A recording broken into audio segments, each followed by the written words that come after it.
بسم اللہ الرحمن الرحیم۔ یہ لفظ تو اس کا کل ترجمہ کر دیا تھا کہ وَوَرِثَ سلیمان داؤد، کہ سلیمان علیہ السلام کو داؤد علیہ السلام جو سلیمان کے والد بھی تھے وارث بنا دیا تھا داؤد علیہ السلام کا۔ اور یہ بھی گزارش کر دی تھی کہ انبیاء علیہ السلام کی جو وراثت ہوتی ہے وہ علم وراثت ہوتی ہے، مال دولت وغیرہ نہیں ہے۔ تو ان کا جو مال ہوتا ہے انبیاء علیہ السلام کا جو چھوڑ جاتے ہیں وہ بیت المال میں قومی خزانوں میں جمع کیا جاتا ہے، یعنی انبیاء علیہ السلام کا مال ان کی اولاد میں تقسیم نہیں کیا جاتا ہے۔ تو وہ جو مال دولت ہوتی ہے تھوڑی بہتی تو وہ اولاد میں تقسیم ہونے کے بجائے بیت المال میں لوگوں کے فلاح بہبود کے لیے جمع کیا جاتا ہے۔ سلیمان علیہ السلام لوگوں کو سلیمان علیہ السلام نے فرمایا کہ جب لوگ جمع ہوئے نا تو لوگوں کو سلیمان علیہ السلام فرمایا کہ ہمیں پرندوں کی بولی بھی اللہ نے سکھائی، یعنی سلیمان علیہ السلام کو یہ خاصیت اللہ نے عطا فرمائی تھی کہ وہ ہوا پہ بھی بادشاہت کرتے تھے، حکمرانی کرتے تھے، اور جنات پہ بھی تابعدار اپنا حکمرانی کرتے تھے کہ جنات بھی آپ کے تابع۔ یعنی اگر عمارت بنانی ہو نا، کمرہ بنانا ہو پرندوں کے لیے کسی چیز کے لیے تو جنات کو کہہ دیتے تو وہ فوراً کمر بنا کے فارغ ہو جاتے۔ جیسے ہم ٹھیکیدار کے ذمہ لگاتے ہیں نا کہ بھائی یہ کام تو نہیں کرانا ہے تو وہ ہو، اس طرح سلیمان علیہ السلام جنات کو کہتے جلدی کرو بھائی یہ کام کرنا ہے، فٹافٹ بس ہو جاتا تھا۔ ہوا کو اگر حکم کرتے نا کہ تو ہوا آہستہ چل پڑتی تھی، ہوا ذرا تیز ہو جا، ہوا تیز ہو جاتی، ہوا کو کہتے اس طرح سے آ جا، رخ تبدیل کر، ہوا رخ تبدیل کر دیتی۔ یعنی یہ معجزات تھے بادشاہت کے لحاظ سے جو اللہ نے عطا فرمائے تھے سلیمان علیہ السلام۔ تو پرندوں کی بولی بھی سمجھ جاتے تھے۔ ایک دفعہ کہہ رہے کہ یہ جو مور ہے نا، مور یہ چیخ پڑی، یعنی اپنی بولی بولی۔ سلیمان علیہ السلام نے لوگوں سے پوچھا کہ بھئی سارے لوگ تم جمع، کیا تمہیں کچھ سمجھ آئی کہ اس مور نے کیا کہا؟ لوگوں نے کہا نہیں جی ہمیں تو کوئی سمجھ نہیں مور نے کیا کہا۔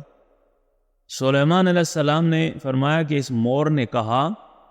کہ جیسے تم دوسرے لوگوں کے ساتھ برتاؤ کرو گے نا تو قیامت کے دن تمہارے ساتھ اسی طرح برتاؤ کیا جائے گا۔ جیسے کہتے ہو نا کہ جیسے کرنی ویسے بھرنی، تو یہ اس مور نے یہ سمجھایا سب کہ جیسے کرنی ویسے بھرنی۔ پھر کبوتر بولا اپنے حساب میں، تو سلیمان علیہ السلام نے فرمایا جانتے ہو کبوتر نے کیا کہا؟ نہیں۔ کبوتر نے کہا کہ یہ جو تم عمارتیں بناتے ہو نا بڑی بڑی، یہ جو بتیں بناتے ہو، عمارتیں بناتے ہو، تو یہ تم ایسے منہدم ہونے کے لیے بناتے ہو، یعنی ختم ہونے کے لیے بناتے ہو۔ سمجھایا کہ اپنے گزارے لائق بس کیا کرو، اتنی بڑی بڑی عمارتیں تم اس لیے بناتے ہو کہ یہ ٹوٹ پھوٹ جائے، تو یہ تو ٹوٹ پھوٹ جائیں گی سارے۔ یعنی گویا کہ نصیحت کی باتیں گویا کہ کبوتروں نے اسی طرح ہر پرندے نے اپنے بولی، پرندہ جو بھی بولتا تو سلیمان علیہ السلام سمجھ جاتے کہ پرندہ کیا کہنا چاہتے سر، اس طرح۔ اور وَأُوتِينَا مِن كُلِّ شَيْءٍ، سلیمان علیہ السلام نے فرمایا کہ ہمیں، اب سلیمان تو اکیلا تھا نبی، تو یہ جمع کسی کا بولا ہے، تو اس کا مطلب یہ ہے کہ جو سلیمان علیہ السلام کے ساتھ وزیر مشیر تھے نا ان کو بھی ساتھ شامل کیا کہ ہمیں اللہ نے یہ ہر چیز نبوت کی جو حیا نشان ہے عطا کی ہے۔ مقاتل نے مفسر ہے اس کی تفسیر فرمائی کہ ہر چیز سے مراد یہ ہے کہ جو نبوت کی چیز حیا نشان تھی نا، یعنی جو چیزیں نبوت کو ضرورت تھی اللہ نے نبوت کی ضرورت کو پورے کرنے کے لیے ہر چیز عطا کر دی۔ مثلا ہوا کی اگر ضرورت ہے نبوت کے لیے کہ لے جانی چیز ہو ہوا کے ذریعے، ہوا کو اللہ نے تابع بنا دیا، جنات کے ذریعے سے، شیاطین کے ذریعے سے، یعنی جو شیاطین ہوا وغیرہ جو اللہ نے تابع بنایا، مراد اس سے ہر چیز وہ ہے، یعنی جو نبوت کی شایع نشان چیزیں تھی نا، تو وہ اس وقت سلیمان علیہ السلام کو اللہ نے عطا کر دی تھی۔ تو پھر ان ھذا لہو الفضل المبین،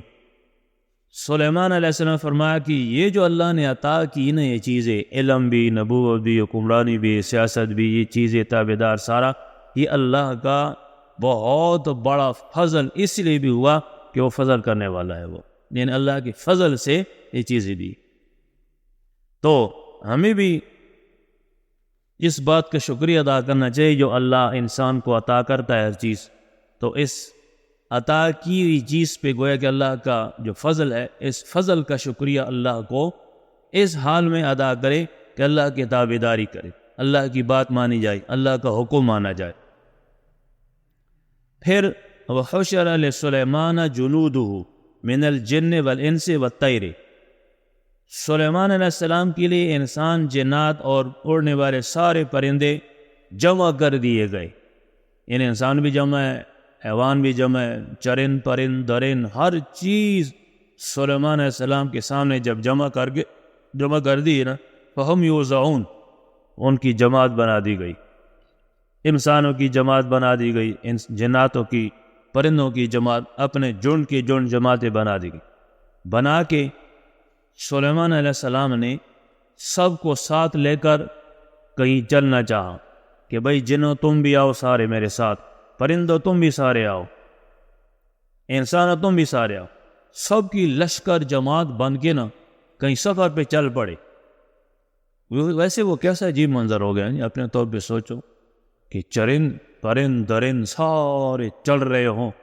سلیمان علیہ السلام آگے آگے، جنات پیچھے پیچھے، انسان پیچھے، درندے چرندے پرندے، پھاڑنے والے پرندے،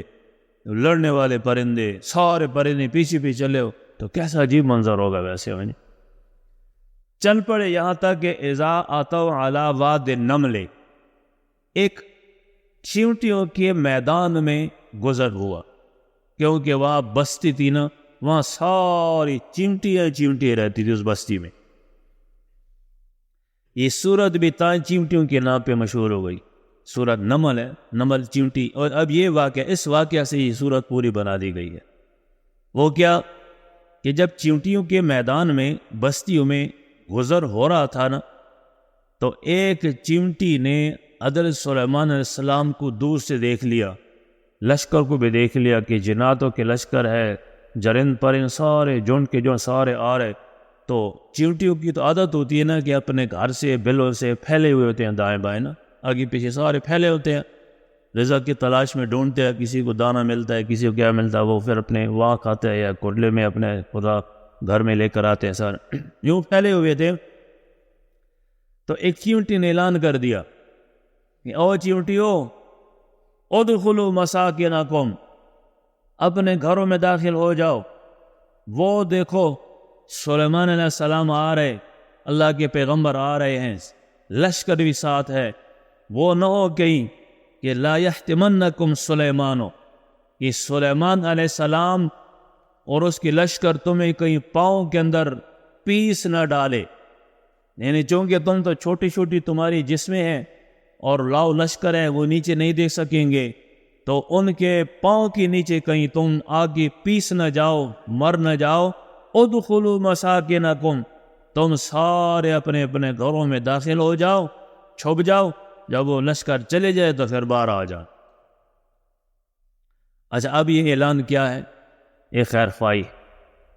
باقی چیونٹیوں سے خیر خواہی ہے۔ جو مفسرین فرماتے ہیں کہ یہ جس چیونٹی نے اعلان کیا تھا نا، وہ بھی لنگڑی تھی بیچاری، لنگڑی چیونٹی سے اللہ نے اتنا بڑا کام لے لیا کہ سب کے لیے گویا کہ وہ مرنے سے بچنے کی ذرائع اور حفاظت کا ذریعہ بنا دیا۔ سب چیونٹی اس لنگڑی چیونٹی کی بات مان کے سب اپنے گھروں میں داخل ہو گئے، چھپ گئے سارے۔ اب یہ خیر خواہی اللہ کو اتنی پسند آئی اتنی پسند آئی کہ چمٹی نے چمٹی سے خیر خواہی کا اعلان کر دیا، نفع پہنچا دیا۔ اس خیر خواہی کو اللہ نے اتنا پسند کیا کہ پوری سورت اس چمٹی کے نام پہ نازل کر دیا۔ اس لیے تو اللہ نے فرمایا خیر الناس من ینفع الناس، کہ بہترین لوگ وہ ہے جو دوسروں کو نفع پہنچائے۔ اپنے لیے تو ہر کوئی نفع پہنچاتا ہے نا، وہ تو فطرت میں شامل ہے۔ اللہ نے فرمایا کہ بہترین لوگ وہ ہے جو دوسروں کو نفع پہنچائے، وہ بہترین لوگ ہیں۔ جیسے چمٹی نے نفع کا اعلان کر دیا، خیر خواہی کا اعلان کر دیا، اللہ نے ان کی خیر خواہی کو اتنا مشہور کر کے پوری سورت قرآن میں نازل کر دی۔ تو فرمایا کہ تم داخل ہو جاؤ، کیونکہ اس کے لشکر کو معلوم نہیں ہے، سلیمان علیہ السلام کو معلوم نہیں ہے۔ یعنی گویا کہ ایک طرف سوچو تو چمٹی نے توحید کا اعلان کر دیا تھا کہ چونکہ ان کو غیب کا علم نہیں نا سلیمان علیہ السلام کو، کہ تم ان کے پاؤں کے نیچے نہ آ جاؤ۔ لشکر کو بھی غیب کا علم نہیں، جنات کو بھی غیب کا علم نہیں ہے، یہاں بھی نفی کر دی غیب۔ پرندوں کو بھی غیب کا علم نہیں ہے۔ ان چیزوں کو چونکہ غیب کا علم نہیں رکھتے ہیں، غیب کا علم صرف خاص خداوندی ہے، غیب کا علم، غیب کی بات صرف اللہ ہی کی ذات جانتی ہے، لہذا تم ان کے لاشعوری میں، لاپرواہی میں، غفلت میں ان کے پاؤں کی نیچے نہ آ جاؤ، جلدی جلدی داخل ہو جاؤ اپنے گھروں میں۔ یعنی اس کے لشکر کے رون نہ پیس نہ ڈالے تمہیں، وَهُمْ لَا يَشْعُرُونَ، اور انہیں شعور نہ ہو، انہیں پتہ نہ ہو، یعنی ان کو اس بات کا علم نہ ہو، یعنی دیدہ دانستہ تمہیں رون نہیں ڈالیں گے۔ جیسے ہم جاتے ہیں نا راستے میں تو کیڑی مکوڑی ہوتی ہے نا، تو ہم بچا کے جاتے ہیں، یا کون ایسا سخت دل والا ہوگا جو پیلیوں پہ اور اس پہ چیونٹیوں پہ پاؤں رگڑ رگڑ کے جائے؟ کوئی بھی نہیں، کیوں وہ ہمیں نظر آ جاتے ہیں نا۔ لیکن جب آدمی ادھر دیکھتا ہے چیونٹی نیچے پھرتی ہے تو لاپرواہی میں تو پھر آ جانا، کیونکہ علم، غیب کا علم تو اللہ کے پاس ہے، انسان کے پاس تو نہیں ہے۔ تو لاپرواہی میں اگر وہ مر جائیں تو وہ تو اور بات ہے، لیکن دیدہ دانستہ تو کیڑوں پر کوئی بھی پاؤں رگڑتا نہیں نا، پاؤں کے نیچے کیلوں پیلوں کا تو کوئی بھی نہیں مارتا نا۔ تو اس چیونٹی نے گویا کہ توحید کا بھی پرچار کر دیا اور عقیدے کا بھی اظہار کر دیا کہ وَهُمْ لَا يَشْعُرُونَ۔ اس سلیمان علیہ السلام کو، لشکر کو، چونکہ غیب کا علم نہیں، شعور نہیں، تو غیر شعوری طور پہ، لا علمی کی طور پہ تمہیں کہیں رون نہ ڈالے، لہذا تم اپنے بیلوں میں داخل ہو جاؤ۔ وَقَالَ يَا أَيُّهَا النَّاسُ عَلِّمْنَا مَنطِقَ الطَّيْرِ، اور کہا اے لوگو سکھایا ہمیں پرندوں کی بولی، وَأُوتِينَا مِن كُلِّ شَيْءٍ، اور دیا گیا ہمیں ہر چیز سے، إِنَّ هَذَا لَهُوَ الْفَضْلُ الْمُبِينُ، بے شک یہ بہت فضل ہے واضح۔ وَحُشِرَ لِسُلَيْمَانَ جُنُودُهُ مِنَ الْجِنِّ وَالْإِنسِ وَالطَّيْرِ، جمع کیے گئے سلیمان علیہ السلام کے لیے لشکر، جن میں سے، انسانوں میں سے اور پرندوں میں سے، فَهُمْ يُوزَعُونَ، ان کی جماعت بنا دی گئی ہے۔ یعنی یہ جو پرندے حساب کتاب تھا نا، یہ سلیمان علیہ السلام کے حکمرانی میں ان کے لیے الگ الگ بڑے بڑے کتنے ہزار کلومیٹر کے حساب سے اپنا ان کے لیے رہائش بنایا ہوا تھا۔ یعنی اس طرح نہیں چھوڑا تھا، باقاعدہ رہائش، کمرے وغیرہ، جنات کے لیے الگ، جرندوں پرندوں درندوں کے لیے الگ، یعنی جنگلوں کے اندر اپنے اپنے نظام بنا کے رکھی، حکمرانی کے طور پہ کمرے بنائے، عمارتیں بنائی تھی انہوں نے۔ فَهُمْ يُوزَعُونَ، پس وہ ان کی جماعت بنائی گئی، حَتَّى إِذَا أَتَوْا عَلَى وَادِ النَّمْلِ، یہاں تک کہ آئے ایک چمٹی کے وادی میدان میں، قَالَتْ نَمْلَةٌ، چمٹی نے کہا، یا أَيُّهَا النَّمْلُ، اے چمٹیو، ادخلوا مساکنکم، داخل ہو جاؤ اپنے گھروں میں، لا يحتمنکم سلیمان، نہ پیس ڈالے تمہیں سلیمان علیہ السلام، وجنودہ، اور اس کی لشکر، وَهُمْ لَا يَشْعُرُونَ، اور انہیں شعور نہ ہو۔ اللہ پاک ہمیں سمجھنے کی توفیق دے۔